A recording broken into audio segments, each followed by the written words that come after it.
ಎಲ್ಲರಿಗೂ ನಮಸ್ಕಾರ. ಕಥಾವಾಚನಾಲಯಕ್ಕೆ ಸ್ವಾಗತ. ಅಧ್ಯಾಯ 11. ಅಯೋಧ್ಯಾಕಾಂಡ. ಶುಕ್ಲಾಂಬರಧರಂ ವಿಷ್ಣುಂ ಶಶಿವರ್ಣಂ ಚತುರ್ಭುಜಂ ಪ್ರಸನ್ನವದನಂ ಧ್ಯಾಯೇತ್ ಸರ್ವವಿಘ್ನೋಪಶಾಂತಯೇ. ಸರಸ್ವತಿ ನಮಸ್ತುಭ್ಯಂ ವರದೆ ಕಾಮರೂಪಿಣಿ. ವಿದ್ಯಾರಂಭಂ ಕರಿಷ್ಯಾಮಿ ಸಿದ್ಧಿರ್ಭವತು ಮೇ ಸದಾ. ಗುರುರ್ಬ್ರಹ್ಮ ಗುರುರ್ವಿಷ್ಣುಃ ಗುರುರ್ದೇವೋ ಮಹೇಶ್ವರಃ. ಗುರುಃ ಸಾಕ್ಷಾತ್ ಪರಬ್ರಹ್ಮ ತಸ್ಮೈ ಶ್ರೀ ಗುರವೇ ನಮಃ. ಕೂಜಂತಂ ರಾಮ ರಾಮೇತಿ ಮಧುರಂ ಮಧುರಾಕ್ಷರಂ ಆರ್ಹ್ಯ ಕವಿತಾ ಶಾಖಾಂ ವಂದೇ ವಾಲ್ಮೀಕಿ ಕೋಕಿಲಂ. ರಾಮಾಯ ರಾಮಭದ್ರಾಯ ರಾಮಚಂದ್ರಾಯ ವೇದಸೆ ರಘುನಾಥಾಯ ನಾಥಾಯ ಸೀತಾಯ ಪತಯೇ ನಮಃ. ಸುಮಂತ್ರನು ಒಳಗೆ ಹೋಗಿ ದುಃಖ ಸಂತಪ್ತನಾದ ನಿಟ್ಟೆಸಿರು ಬಿಡುತ್ತಿದ್ದ ದಶರಥನನ್ನು ಕಂಡನು. ಗ್ರಹಣ ಸೂರ್ಯನಂತೆ, ಬೂದಿ ಮುಚ್ಚಿದ ಕೆಂಡದಂತೆ, ನೀರಿಲ್ಲದ ಕೆರೆಯಂತೆ ಇದ್ದನಾ ಜಗದೀಪತಿ. ಅವನ ಬಳಿ ಸಾರಿದ ಸುಮಂತ್ರನು ಅಳುಕುತ್ತಲೇ ಜಯವಾಗಲಿ ಎಂದು ಕೈ ಮುಗಿದುಕೊಂಡು ಮೆಲುದನಿಯಲ್ಲಿ ಉಸುರಿದನು. ವೀರ ಪುರುಷನಾದ ನಿನ್ನ ಮಗನು ಬಾಗಿಲಿಗೆ ಬಂದಿದ್ದಾನೆ. ಬ್ರಾಹ್ಮಣಾದಿಗಳಿಗೆ ಧನಾದಿ ಸಂಪತ್ತನ್ನು ದಾನ ಮಾಡಿ ಮಿಕ್ಕ ಬಂಧುಗಳಿಂದ ಬೀಳ್ಕೊಂಡು ನಿನ್ನ ದರ್ಶನಕ್ಕಾಗಿ ಬಂದು ನಿಂತಿದ್ದಾನೆ. ಅವನನ್ನು ನೋಡು ದಶರಥನೆಂದನು. ಸುಮಂತ್ರ, ಅರಮನೆಯಲ್ಲಿರುವ ನನ್ನ ರಾಣಿಯರನ್ನ ಕರೆಯಿಸು. ಅವರಿಂದೊಡಗೂಡಿಯೇ ನಾನು ಆ ಧಾರ್ಮಿಕನನ್ನು ನೋಡಲು ಇಚ್ಛಿಸುತ್ತೇನೆ. ರಾಜನ ಅಣತಿಯಂತೆ ಸುಮಂತ್ರನು ಅಂತಃಪುರಕ್ಕೆ ಹೋಗಿ ರಾಣಿಯರಿಗೆ ಅವನ ಆ ಸಂದೇಶವನ್ನು ಮುಟ್ಟಿಸಿದನು. ಅವರೆಲ್ಲರೂ ಕೌಸಲ್ಯೊಡಗೂಡಿ ದಶರಥನ ಇದ್ದಲ್ಲಿಗೆ ಬಂದರು. ಅವರ ಸಂಖ್ಯೆ 350 ಇತ್ತು. 10 ಅವರ ಕಣ್ಣುಗಳು ಕೆಂಪಾಗಿದ್ದವು. ಅವರೆಲ್ಲರೂ ಬಂದ ಮೇಲೆ ರಾಜನು ರಾಮನನ್ನು ಕರೆದು ತರುವಂತೆ ಸುಮಂತ್ರನಿಗೆ ಎಂದನು. ಅವನು ಕೂಡಲೇ ರಾಮ, ಸೀತೆ, ಲಕ್ಷ್ಮಣರನ್ನ ಕರೆದುಕೊಂಡು ಬಂದನು. ದೂರದಿಂದ ಕೈ ಮುಗಿದುಕೊಂಡು ಬರುತ್ತಿದ್ದ ರಾಮನನ್ನ ನೋಡುತ್ತಲೇ ದಶರಥನು ಶೋಕಾತಿರೇಕದಿಂದ ತನ್ನ ಆಸನದಿಂದ ಎದ್ದು ಅವನತ್ತ ಧಾವಿಸಿದನು. ಆದರೆ ರಾಮನನ್ನ ತಲುಪುವ ಮೊದಲೇ ಮೂರ್ಛೆ ಹೋಗಿ ನೆಲದ ಮೇಲೆ ಬಿದ್ದು ಬಿಟ್ಟನು. ರಾಮ ಲಕ್ಷ್ಮಣರು ತಕ್ಷಣ ತಂದೆಯ ಬಳಿಗೆ ಓಡಿ ಬಂದರು. ಸ್ತ್ರೀಯರೆಲ್ಲರೂ ಅಯ್ಯೋ ರಾಮ ಎಂದು ದನಿ ತೆಗೆದು ಅತ್ತರು. ರಾಮ ಲಕ್ಷ್ಮಣರು ದಶರಥನನ್ನ ತಬ್ಬಿ ಹಿಡಿದು ಎಬ್ಬಿಸಿ ಮಂಚದ ಮೇಲೆ ಮಲಗಿಸಿದರು. ಕ್ಷಣದ ಬಳಿಕ ಎಚ್ಚೆತ್ತ ದಶರಥನಿಗೆ ಕೈ ಮುಗಿದು ರಾಮನೆಂದನು. ಮಹಾರಾಜ, ನಾನು ದಂಡಕಾರಣ್ಯಕ್ಕೆ ಹೊರಟಿದ್ದೇನೆ. ನಿಮಗೆ ವಿದಾಯ ಹೇಳಲು ಬಂದಿದ್ದೇನೆ. ಲಕ್ಷ್ಮಣ ಸೀತೆಯರಿಗೂ ವನವಾಸಕ್ಕೆ ಅಪ್ಪಣೆಯನ್ನು ಕೊಡಿ. ಅವರನ್ನು ಎಷ್ಟೇ ಕಾರಣಗಳನ್ನು ಕೊಟ್ಟು ತಡೆಯಲು ನೋಡಿದರೂ ಅವರು ಒಪ್ಪುತ್ತಿಲ್ಲ. ಆದುದರಿಂದ ದುಃಖವನ್ನು ಸಂಯಮಿಸಿಕೊಂಡು ನಮಗೆ ಮೂವರಿಗೂ ಹೋಗಲು ಅನುಜ್ಞೆಯನ್ನು ಕೊಡು. ಹೀಗೆ ನಿರಾಳವಾಗಿ ಕಾಡಿಗೆ ಹೋಗಲು ಅನುಮತಿಯನ್ನು ಬೇಡುತ್ತಿದ್ದ ರಾಮನಿಗೆ ರಾಜನೆಂದನು. ರಾಮ, ಈ ಕೈಕೇಯಿಗೆ ವರವನ್ನು ಕೊಟ್ಟು ನಾನು ಮೋಸ ಹೋದೆ. ಇಲ್ಲಿ ನಾನೇ ಅಪರಾಧಿ. ನೀನೇ ಈ ರಾಜ್ಯದ ಅಧಿಕಾರವನ್ನು ವಹಿಸಿಕೊ. ನನ್ನನ್ನು ಬಂಧಿಸಿ ಸೆರೆಯಲ್ಲಿಡು. ಆಗ ಆ ಧರ್ಮಿಷ್ಠ ರಾಮನು ಬುದ್ಧಾಂಜಲಿಯಾಗಿ ಹೇಳಿದನು. ಮಹಾರಾಜ, ನೀನಿನ್ನು 1000 ವರ್ಷ ರಾಜ್ಯವಾಳಬೇಕು. ನಾನು ಕಾಡಿನಲ್ಲಿ ವಾಸಿಸುತ್ತೇನೆ. ನಾನು ನಿನ್ನ ಮಾತನ್ನು ಸುಳ್ಳು ಮಾಡಬಾರದು. 14 ವರ್ಷಗಳ ವನವಾಸವು ಮುಗಿದ ಮೇಲೆ ನಾನು ನಿನ್ನ ಸನ್ನಿಧಿಗೆ ಬಂದೇ ಬರುತ್ತೇನಲ್ಲವೇ? ದಶರಥನು ಆರ್ತತೆಯಿಂದ ಅಳುತ್ತಲೇ ಇದ್ದನು. ಆಗ ಕೈಕೇಯಿ ಗುಟ್ಟಾಗಿ ರಾಮನನ್ನ ಕಾಡಿಗೆ ಕಳುಹಿಸಲು ಒತ್ತಾಯಿಸಿದಳು. ಸತ್ಯಪಾಶಕ್ಕೆ ಕಟ್ಟು ಬಿದ್ದ ದಶರಥನು ರಾಮನಿಗೆಂದನು. ಅಪ್ಪ ರಾಮ, ಶ್ರೇಯಸ್ಸಿಗಾಗಿ, ವೃದ್ಧಿಗಾಗಿ ಶಾಂತ ಮನಸ್ಕನಾಗಿ ಕಾಡಿಗೆ ಹೋಗಿ ಬಾ. ನಿನ್ನ ದಾರಿಯಲ್ಲಿ ಯಾವುದೇ ಅಪಾಯ ಒದಗದಿರಲಿ. ಸತ್ಯ ಜೀವಿತನೂ ಧಾರ್ಮಿಕ ಮನೋವೃತ್ತಿಯನೂ ಆದ ನೀನು ನಿನ್ನ ಸಂಕಲ್ಪದಿಂದ ಹಿಂದೆ ಸರಿಯುವಂತೆ ಮಾಡುವ ಶಕ್ತಿ ನನ್ನಲ್ಲಿಲ್ಲ. ಆದರೆ ಈ ದಿನ ಒಂದು ರಾತ್ರಿ ನೀನು ಇಲ್ಲೇ ಇರು, ಎಲ್ಲೂ ಹೋಗಬೇಡ. ಒಂದು ದಿನವಾದರೂ ನಿನ್ನನ್ನು ಕಣ್ತುಂಬ ನೋಡಿ ಸಂತೋಷ ಪಡುತ್ತೇನೆ.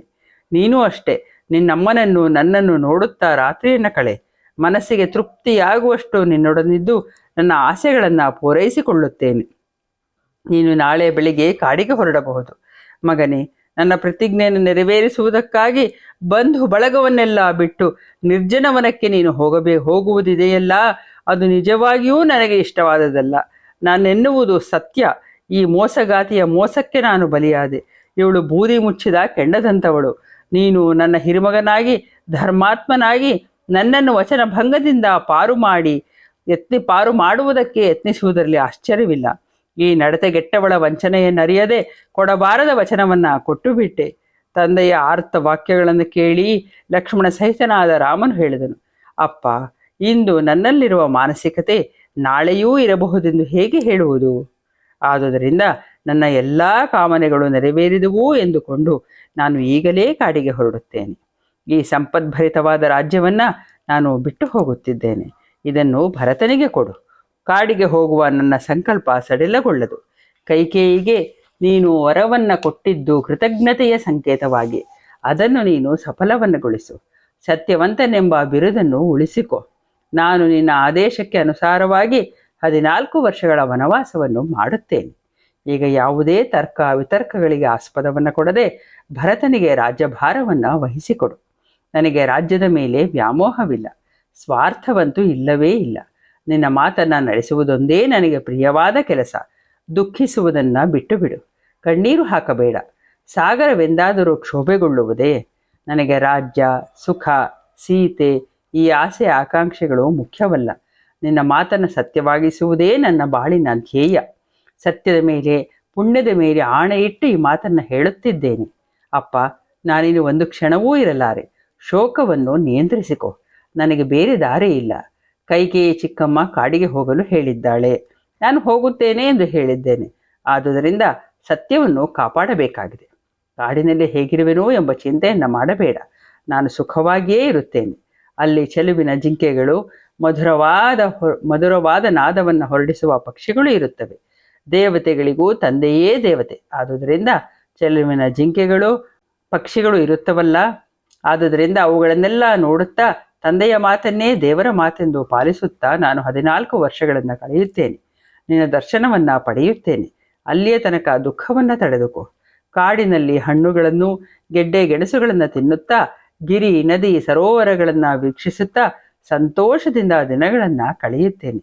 ದಶರಥನು ಪ್ರೀತಿಯಿಂದ ಮಗನನ್ನು ಅಪ್ಪಿಕೊಂಡವನೇ ದುಃಖ ವೇಗದಿಂದ ಪ್ರಜ್ಞೆಯನ್ನು ಕಳೆದುಕೊಂಡು ಬಿದ್ದನು. ಅವನಿಗೆ ಎಚ್ಚರವಾಗಲೇ ಇಲ್ಲ. ಕೈಕೇಯಿಯ ಹೊರತಾಗಿ ಎಲ್ಲ ರಾಣಿಯರು ಅತ್ತರು. ಸುಮಂತ್ರನೂ ಅತ್ತು ಮೂರ್ಛೆ ಹೋದನು. ಎಲ್ಲ ಕಡೆ ಹಾಹಾಕಾರ ತುಂಬಿತು. ಸ್ವಲ್ಪ ಹೊತ್ತಿನಲ್ಲಿ ಸುಮಂತ್ರನಿಗೆ ಎಚ್ಚರವಾಯಿತು. ಅವನಿಗೆ ಎಲ್ಲದ ಕೋಪ ಬಂದಿತು. ಕೈಕೇಯಿ ಹಿಸುಕಿಕೊಂಡನು, ಹಲ್ಲು ಕಡಿದನು, ಕಣ್ಣು ಕೆಂಪಗಾಯಿತು, ಮುಖ ವಿಕಾರವಾಯಿತು, ಮೈ ಸಿಟ್ಟಿನಿಂದ ನಡುಗತೊಡಗಿತು. ಅವನು ಕೈಕೇಯಿಗೆ ಭೇದಕವಾದ ಮಾತುಗಳನ್ನು ಹೇಳಿದನು.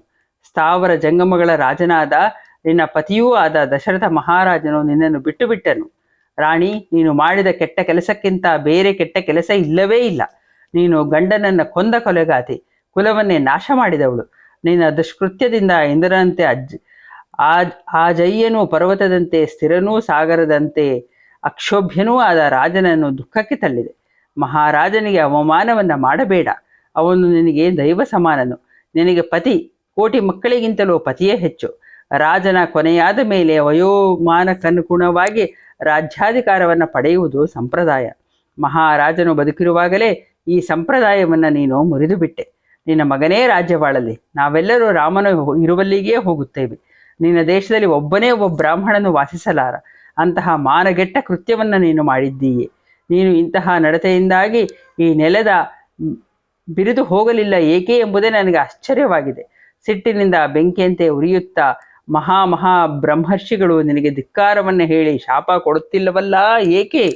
ಮಾವಿನ ಮರವನ್ನು ಕೊಡಲಿಯಿಂದ ಕಡಿದು ಬೇವಿನ ಮರಕ್ಕೆ ಹಾಲೆರೆದು ಸಾಕಿದರೆ ಅದು ಸಿಹಿಯಾಗಿ ಬಿಡುತ್ತದೆಯೇ? ನಿನ್ನ ತಾಯಿಯ ಬುದ್ಧಿಯೇ ನಿನಗೂ ಬಂದಂತೆ ಕಾಣುತ್ತದೆ. ಎಂದಾದರೂ ಬೇವಿನ ಮರದಿಂದ ಜೇನು ಜಿನುಗೀತೆ? ಈ ಗಾದೆ ಸುಳ್ಳಲ್ಲ. ನಿನ್ನ ತಾಯಿಯ ಕೆಟ್ಟ ಬುದ್ಧಿಯ ವಿಷಯವನ್ನು ನಾವೆಲ್ಲರೂ ಕೇಳಿದ್ದೇವೆ. ಹಿಂದೆ ಯಾರೋ ಒಬ್ಬರು ನಿನ್ನ ತಂದೆಗೆ ಒಂದು ಉತ್ತಮವಾದ ವರವನ್ನು ಕೊಟ್ಟಿದ್ದರು. ಆ ವರದಿಂದಾಗಿ ಅವನಿಗೆ ಎಲ್ಲ ಪ್ರಾಣಿಗಳ ಮಾತು ಅರ್ಥವಾಗುತ್ತಿತ್ತು. ಒಮ್ಮೆ ರಾತ್ರಿ ನಿನ್ನಪ್ಪ ಮಲಗಿದ್ದಾಗ ಜೃಂಭ ಎಂಬ ಹಕ್ಕಿಯ ಕೂಗು ಕೇಳಿಸಿತು. ಅದರ ಮಾತನ್ನು ಕೇಳಿ ಕೇಕೆಯ ರಾಜನಿಗೆ ತಡೆಯಲಾರದಷ್ಟು ನಗು ಬಂದಿತು. ಅದನ್ನು ನೋಡಿ ಪತಿಯು ತನ್ನನ್ನೇ ಅಪಹಾಸ್ಯ ಮಾಡುತ್ತಿರುವನೆಂದು ನಿನ್ನ ತಾಯಿಗೆ ಕೋಪ ಬಂದಿತು. ಅವಳು ನಗುವಿನ ಕಾರಣವನ್ನು ತಿಳಿಯಲು ಇಚ್ಛಿಸಿದಳು. ಆಗ ರಾಜನೆಂದನು, ನಾನೇನಾದರೂ ಕಾರಣವನ್ನು ಹೇಳಿದರೆ ಈಗಲೇ ನಾನು ಸತ್ತು ಹೋಗುತ್ತೇನೆ. ಆದುದರಿಂದ ನಾನದನ್ನು ಬಹಿರಂಗಪಡಿಸಲಾರೆ. ಆದರೆ ರಾಣಿ ಆಗ್ರಹಪಡಿಸಿದಳು, ಇಲ್ಲ, ನೀವು ನನಗೆ ಹೇಳಲೇಬೇಕು. ನೀವು ಸತ್ತರೂ ಪರವಾಗಿಲ್ಲ, ಬದುಕಿದ್ರೂ ಅಷ್ಟೇ. ನನ್ನನ್ನು ನೀವು ಆಡಿಕೊಳ್ಳುತ್ತಿರುವಿರಲ್ಲ. ಆಗ ಕೇಕೆಯ ರಾಜನು ವರದ ಕಥೆಯನ್ನು ಹೇಳಿದನು. ನನಗೆ ವರವನ್ನು ಕೊಟ್ಟ ಮಹಾಪುರುಷನು ಈ ಗುಟ್ಟನ್ನು ಯಾರಿಗೆ ಹೇಳಬಾರದು, ಹೇಳಿದರೆ ನಾನು ಕೂಡಲೇ ಸಾಯುತ್ತೇನೆ ಎಂದು. ಹೆಂಡತಿಯು ಸತ್ತರೂ ಅವಳಿಗೆ ಹೇಳಬೇಡ ಎಂದು ತಿಳಿಸಿದ್ದಾನೆ. ಆದರೆ ನಿನ್ನಮ್ಮನ ಒತ್ತಾಯ ಅತಿಯಾಗಲು ಅವಳನ್ನು ರಾಜ್ಯದಿಂದಲೇ ನಿಮ್ಮಪ್ಪರು ಓಡಿಸಿದರು. ನಿನ್ನ ಅಮ್ಮನಂತೆ ನೀನೂ ಕೆಟ್ಟ ಹಠವನ್ನು ಮಾಡುತ್ತಿರುವೆ. ಒಂದು ಗಾದೆ ಮಾತಿದೆ, ತಂದೆಯಂತೆ ಗಂಡು ಮಕ್ಕಳು, ತಾಯಿಯಂತೆ ಹೆಣ್ಣು ಮಕ್ಕಳು ಹುಟ್ಟುತ್ತಾರೆ ಎಂಬುದು ಸತ್ಯ ಎಂದು ತಿಳಿಯುತ್ತದೆ.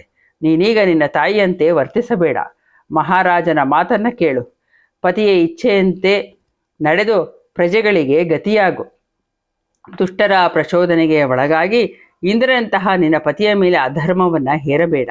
ಅವನು ಕೊಟ್ಟ ಮಾತಿಗೆ ತಪ್ಪುವವನಲ್ಲ. ರಾಣಿ, ಕಮಲನೇತ್ರನಾದ, ಜ್ಯೇಷ್ಠನಾದ, ದಾನಶೀಲನಾದ, ಸ್ವಧರ್ಮ ನಿಷ್ಠನಾದ ರಾಮನಿಗೆ ಪಟ್ಟ ಕಟ್ಟುವಂತೆ ಹೇಳು. ರಾಮನು ಕಾಡಿಗೆ ಹೋದರೆ ಲೋಕದಲ್ಲಿ ಕೆಟ್ಟ ಹೆಸರು ಬರುವುದು ನಿನಗೆ. ರಾಮನೇ ರಾಜ್ಯವಾಡುತ್ತಿರಲಿ, ನಿನಗೆ ಯಾವ ತೊಂದರೆಯೂ ಉಂಟಾಗದು. ರಾಮನನ್ನು ಬಿಟ್ಟರೆ ಈ ರಾಜ್ಯವನ್ನಾಳಲು ಬೇರೆ ಯಾರೂ ಸಮರ್ಥರೂ ಇಲ್ಲ. ರಾಮನು ರಾಜನಾದ ಮೇಲೆ ರೂಢಿಯಂತೆ ಮಹಾರಾಜನು ವಾನಪ್ರಸ್ಥಕ್ಕಾಗಿ ಕಾಡಿಗೆ ತೆರಳಲಿ. ಸುಮಂತ್ರನು ಒಮ್ಮೆ ಕೈಗೆ ಮುಗಿದುಕೊಂಡು ಕೈಕೇಯಿಯನ್ನು ಬೇಡಿಕೊಂಡನು. ಮತ್ತೊಮ್ಮೆ ತೀಕ್ಷ್ಣವಾದ ಮಾತುಗಳಿಂದ ಅವಳನ್ನು ಚುಚ್ಚಿದನು. ಆದರೆ ಕೈಕೇಯಿಯು ಯಾವುದಕ್ಕೂ ಜಗ್ಗಲಿಲ್ಲ. ಅವಳ ಮುಖದಲ್ಲಿ ಒಂದಿಷ್ಟು ವಿಕಾರವೂ ಕಾಣಿಸಲಿಲ್ಲ. ಪ್ರತಿಜ್ಞೆಯಿಂದ ಪರವಶನಾದ ದಶರಥನು ಕಂಬನಿಗೆರೆಯುತ್ತಾ ನಿಟ್ಟೆಸರು ಬಿಡುತ್ತಾ ಸುಮಂತ್ರನಿಗೆಂದನು, ಸುಮಂತ್ರ, ಬೆಲೆ ಬಾಳುವ ವಸ್ತುಗಳೊಂದಿಗೆ ಚತುರಂಗ ಸೈನ್ಯವು ರಾಮನನ್ನು ಅನುಸರಿಸಿ ಹೋಗಬೇಕು. ಕೂಡಲೇ ಏರ್ಪಾಡು ಮಾಡಿ. ವಣಿಕ್ಕುಗಳು, ವಾಣಿಜ್ಯ ವಸ್ತುಗಳನ್ನು ಪ್ರದರ್ಶಿಸುತ್ತಾ ಸೇನೆಯೊಂದಿಗೆ ನಡೆಯಲಿ. ರಾಮನನ್ನು ಆಶ್ರಯಿಸುವವರಿಗೆಲ್ಲ ಬೇಕಾದಷ್ಟು ದುಡ್ಡು ಕೊಟ್ಟು ಸೇನೆಯ ಜೊತೆಯಲ್ಲಿ ಹೋಗಲು ಹೇಳಿ. ಮುಖ್ಯವಾದ ಆಯುಧಗಳೂ ಇರಲಿ. ನಾಗರಿಕರು, ಗಾಡಿಗಳು, ಬೇಡರೂ ಜೊತೆಗಿರಲಿ. ಕಾಡಿನಲ್ಲಿ ಅಪಾಯಕಾರಿ ಪ್ರಾಣಿಗಳನ್ನು ನಿಯಂತ್ರಿಸಲು ಬೇಡರೂ ಇರಬೇಕು. ರಾಮನು ಕಾಡಿನಲ್ಲಿ ಜೇನನ್ನು ಕುಡಿಯುತ್ತಾ ಪ್ರಾಕೃತಿಕ ದೃಶ್ಯಗಳನ್ನು ನೋಡುತ್ತಾ ರಾಜ್ಯವನ್ನು ಮರೆಯಲಿ. ನನ್ನ ಧಾನ್ಯ ಭಂಡಾರಗಳು, ಧನಭಂಡಾರಗಳು ನಿರ್ಜನ ವನದಲ್ಲಿ ವಾಸಿಸುವ ಅವನಿಗೆ ಬೇಕಾಗುತ್ತದೆ. ಅವುಗಳನ್ನು ಒಯ್ಯಬೇಕು. ಪವಿತ್ರ ಸ್ಥಾನಗಳಲ್ಲಿ ಯಜ್ಞಗಳನ್ನು ನಡೆಸುತ್ತಾ ಯೋಗ್ಯ ದಕ್ಷಿಣೆಗಳನ್ನು ಕೊಡುತ್ತಾ ಋಷಿಗಳ ಸಂಘದಲ್ಲಿ ಅವನು ಸುಖವಾಗಿರಬೇಕು. ಆಜಾನುಬಾಹುವಾದ ಭರತನು ಅಯೋಧ್ಯೆಯನ್ನು ಪಾಲಿಸುತ್ತಿರಲಿ. ರಾಮನಿಗೆ ಬೇಕಾದ ಎಲ್ಲ ವಸ್ತುಗಳನ್ನು ಕಳುಹಿಸಿ. ದಶರಥನು ಹೇಳುತ್ತಿದ್ದ ಮಾತುಗಳನ್ನು ಕೇಳಿ ಕೈಕೇಯಿಗೆ ಭಯವಾಯಿತು. ಮುಖ ಒಣಗಿತು. ಸ್ವರ ಸ್ಪಷ್ಟವಾಯಿತು. ಅವಳು ವಿಷಾದದಿಂದ ರಾಜನನ್ನು ನೋಡಿ ಹೇಳಿದಳು, ಮಹಾರಾಯರೇ, ಧನವಿಲ್ಲದ ಬರಿದಾದ ರಾಜ್ಯವನ್ನು ಭರತನು ಒಪ್ಪಿಕೊಳ್ಳುವುದಿಲ್ಲ. ಸಾರವನ್ನೆಲ್ಲ ಕುಡಿದು ಉಳಿದ ಹೆಂಡದಂತಹ ರಾಜ್ಯ ಯಾರಿಗೆ ಬೇಕು? ಹೀಗೆ ಲಜ್ಜೆಗೆಟ್ಟು ಮಾತನಾಡುತ್ತಿದ್ದ ಕೈಕೇಯಿಗೆ ದಶರಥನೆಂದನು, ನೀನು ಹೊರೆಸಿದ ಭಾರವನ್ನು ಹೊರಲು ಒದ್ದಾಡುತ್ತಿರುವ ನನ್ನನ್ನು ಯಾಕೆ ಚುಚ್ಚಿ ನೋಯಿಸುತ್ತಿದ್ದೀಯೆ? ಈಗ ನಾನು ಮಾಡಲು ಹೊರಟಿರುವುದು ಮೊದಲೇ ಯಾಕೆ ತಡೆಯಲಿಲ್ಲ? ಈ ಮಾತನ್ನು ಕೇಳಿ ಕೈಕೇಯಿ ಇಪ್ಪಟ್ಟು ಸಿಟ್ಟಿಗೆದ್ದು ಅಬ್ಬರಿಸಿದಳು. ನಿನ್ನ ವಂಶದವನೇ ಆದ ಸಗರನು ಮಾರ್ಗದಲ್ಲಿ ಮಕ್ಕಳೊಡನೆ ಆಟವಾಡುತ್ತಿದ್ದ ತನ್ನ ಹಿರಿಯ ಮಗನಾದ ಅಸಮಂಜಸನಿಗೆ ರಾಜ್ಯವನ್ನು ಕೊಟ್ಟಿರಲಿಲ್ಲವಲ್ಲ? ಆಗ ದಶರಥನು ಧಿಕ್ ಎಂದಷ್ಟೇ ಉಚ್ಚರಿಸಿದನು. ಅಲ್ಲಿದ್ದವರೆಲ್ಲರಿಗೂ ಕೈಕೇಯಿಯ ಮಾತು ಕೇಳಿ ನಾಚಿಕೆಯಾಯಿತು. ಆದರೆ ಕೈಕೇಯಿಯು ಅದಕ್ಕೆ ಬೆಲೆ ಕೊಡಲಿಲ್ಲ. ಆಗ ಅಲ್ಲಿದ್ದ ಸಿದ್ಧಾರ್ಥ ಎಂಬ ಶುದ್ಧನೂ ವೃದ್ಧನೂ ಆದ ಮಂತ್ರಿಯು ಕೈಕೇಯಿಗೆಂದನು, ಅಸಮಂಜಸನು ಮಕ್ಕಳೊಡನೆ ಬರಿದೇ ಆಡುತ್ತಿರಲಿಲ್ಲ.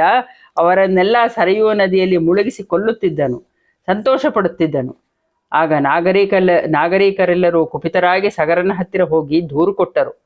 ಆಗ ರಾಜನು ಅಸಮಂಜಸನನ್ನು, ಅಥವಾ ನಮ್ಮನ್ನು ಆಯ್ಕೆ ಮಾಡಿಕೊ, ಸಗರನ ವಿಷಯವೇನೆಂದು ಕೇಳಲು ಅವರು ಅಸಮಂಜಸನ ಪಾಪಕೃತ್ಯವನ್ನು ವಿವರಿಸಿ ಹೇಳಿದರು. ಆಗ ಸಗರನು ಅವರನ್ನು ಅವನ ಹೆಂಡತಿಯೊಡನೆ ಜೀವನಕ್ಕೆ ಬೇಕಾದ ಸಾಮಗ್ರಿಗಳೆಲ್ಲವನ್ನ ಗಾಡಿಯಲ್ಲಿ ಇರಿಸಿ ಅವರನ್ನು ಕುಳ್ಳಿರಿಸಿ ರಾಜ್ಯದಿಂದ ಹೊರಗಟ್ಟಿದ್ದನು. ಬದುಕಿರುವವರೆಗೆ ರಾಜ್ಯದಲ್ಲಿ ಕಾಲಿಡಬಾರದು ಎಂದು ಆಜ್ಞೆಯನ್ನು ಮಾಡಿದ್ದನು. ಅವನು ಕಾಡಿನಲ್ಲಿ ಅಲೆಯಬೇಕಾಯಿತು. ಈಗ ರಾಮನು ಆ ರೀತಿ ಯಾವ ಅಪರಾಧವನ್ನು ಮಾಡಿದ್ದಾನೆ? ಅವನ ಯಾವ ಅಪರಾಧಕ್ಕಾಗಿ ಅವನ ಕಾಡಿಗೆ ಹೋಗಬೇಕು? ನಮಗಂತೂ ರಾಮನಲ್ಲಿ ಯಾವ ದುರ್ಗುಣವೂ ಕಂಡು ಬಂದಿಲ್ಲ. ಚಂದ್ರನಲ್ಲಿ ಬೇಕಾದರೆ ಕಳಂಕವಿರಬಹುದು, ಆದರೆ ಇವನಲ್ಲಿ ಹುಡುಕಿದರೂ ಒಂದು ಲೋಪದೋಷ ಕಾಣಲಾರದು. ಒಂದು ವೇಳೆ ರಾಮನಲ್ಲಿ ಯಾವುದಾದರೂ ದೋಷ ನಿನಗೆ ಕಾಣಿಸಿದ್ದರೆ ಅದು ಏನೆಂದು ಹೇಳಿಬಿಡು. ಅದು ನಿಜವೆಂದಾದರೆ ರಾಮನ ರಾಜ್ಯದಿಂದ ಹೊರಟು ಹೋಗಲಿ. ಸನ್ಮಾರ್ಗದಲ್ಲಿ ಇರುವ ಸಜ್ಜನನನ್ನು ತ್ಯಾಗ ಮಾಡುವುದು ಧರ್ಮ ದ್ರೋಹವಾಗುತ್ತದೆ. ಅಂತಹ ಪಾಪ ಇಂದ್ರನ ಮಹಿಮೆಯನ್ನೂ ಸುಟ್ಟೀತು. ಆದುದರಿಂದ ಶ್ರೀರಾಮನ ಶ್ರೇಯಸ್ಸಿಗೆ ಅಡ್ಡ ಬರಬೇಡ. ನಿನ್ನ ಬಗ್ಗೆ ಜನರು ಆಡಿಕೊಳ್ಳುವುದನ್ನು ತಪ್ಪಿಸಿಕೋ. ಸಿದ್ಧಾರ್ಥನ ಮಾತನ್ನು ಕೇಳಿದ ದಶರಥನು ತಗ್ಗಿದ ದನಿಯಲ್ಲಿ ದುಃಖದಿಂದ ಹೇಳಿದನು, ಪಾಪಶೀಲೆಯೇ, ಇವನ ಮಾತನ್ನು ನಾನು ಕೇಳುತ್ತಿಲ್ಲ. ನನ್ನ ಹಿತವನ್ನು ನೀನರಿಯೇ. ನಿನ್ನ ಹಿತವೇನೆಂಬುದು ನಿನಗೇ ತಿಳಿಯದು. ಕುತ್ಸಿತ ಮಾರ್ಗವನ್ನು ಹಿಡಿದಿರುವೆ. ಸನ್ಮಾರ್ಗವನ್ನು ಬಿಟ್ಟಿದ್ದೇ ದುಷ್ಕಾರ್ಯ. ನನಗೆ ರಾಜ್ಯ ಸಂಪತ್ತು ಏನೂ ಬೇಡ. ಇಗೋ, ನಾನು ರಾಮನೊಡನೆ ಕಾಡಿಗೆ ಹೊರಟೆ. ನೀನು ಭರತನೊಡನೆ ತುಂಬ ಕಾಲ ಈ ರಾಜ್ಯ ಭೋಗವನ್ನು ಅನುಭವಿಸುತ್ತಿರು ಎಂದು ಹೇಳಿ ರಾಮನೊಡನೆ ಹೊರಟನು. ಮಂಗಳಂ ಜಯ ಮಂಗಳಂ ಶುಭ ಮಂಗಳಂ ಶ್ರೀರಾಮಗೆ. ಭಾನುಕುಲದಲ್ಲಿ ಜನಿಸಿದವಗೆ ಭಕ್ತ ಜನ ಪರಿಪಾಲಗೆ. ಲೀಲೆಯಿಂದಲಿ ವಾಲಿ ನಿಗ್ರಹ ಮಾಡಿದ ಭೂಪಾಲಗೆ. ಮಂಗಳಂ ಜಯ ಮಂಗಳಂ ಶುಭ ಮಂಗಳಂ ಶ್ರೀರಾಮಗೆ. ತಾಟಕೀಯ ಕೊಂದವನಿಗೆ ಘೋರಾಟವನ ಸಂಚಾರಿಗೆ ಆಟಕೋಜ್ವಲ ಕಾಂತಿ ಶೋಭಿಪ ದಿವ್ಯ ರತ್ನ ಕಿರೀಟಗೆ ಮಂಗಳಂ ಜಯ ಮಂಗಳಂ ಶುಭ ಮಂಗಳಂ ಶ್ರೀರಾಮಗೆ ದಂಡಕಾರಣ್ಯಕ್ಕೆ ಪೋಗಿ ಚಂಡ ದೈತ್ಯನ ಗೆಲಿದವಗೆ ಅಂಡ ಪಿಂಡ ಬ್ರಹ್ಮಾಂಡ ನಾಯಕ ರಾಮ ಕೋದಂಡ ರಾಮಗೆ ಮಂಗಳಂ ಜಯ ಮಂಗಳಂ ಶುಭ ಮಂಗಳಂ ಶ್ರೀರಾಮಗೆ. ಜೈ ಶ್ರೀರಾಮ್. ಧನ್ಯವಾದಗಳು. ತಪ್ಪಿದ್ದರೆ ಕ್ಷಮಿಸಿ.